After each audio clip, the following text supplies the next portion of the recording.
Aujourd'hui, nous recevons Christine Garrigue qui fait partie de la Fédération nationale des infirmières. Vous travaillez sur différentes problématiques. On en parlait en émission Alzheimer, problème des soins, la souffrance à domicile, cette partie-là. Je souhaite maintenant promouvoir les valeurs du soin et surtout les droits des personnes malades, comme les droits des professionnels. C'est que la désertification, ce n'est pas forcément des grandes plages de désertification dans la Creuse ou dans la Meuse, etc., etc.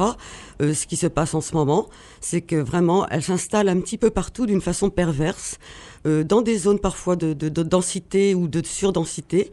Et ici et là, donc il y a des îlots où des gens se retrouvent vraiment démunis et sans soins et abandonnés par le système dont l'organisation manifestement est une organisation absolument imparfaite. C'est de justement développer une proximité des soins équitable à tous, voilà.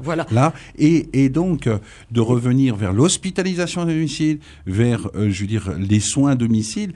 Donc là, on est en train de s'en écarter. Alors, oui, non, mais juste ce dont on a besoin en fait, c'est une coordination qui reconnaisse nos compétences, qui laissent complètement aux professionnels de santé leur liberté d'exercice, leur liberté d'exercer surtout leurs compétences à plein, sans les faire crouler sous des procédures, des règles, des normes complètement folles comme ça se passe en ce moment.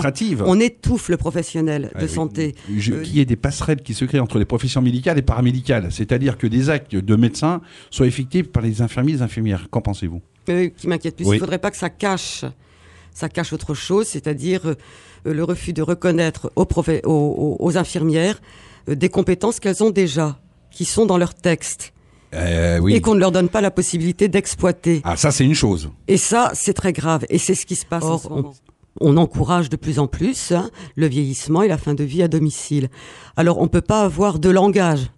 Un langage qui, d'un côté, promulgue une loi avec d'excellentes choses, un langage qui tente à préserver donc les droits des personnes à des soins de qualité. Et on donne pas les moyens. Et de l'autre côté, ne pas donner des moyens aux professionnels de proximité de pouvoir le faire. Effectif argent, effectivement, de le faire.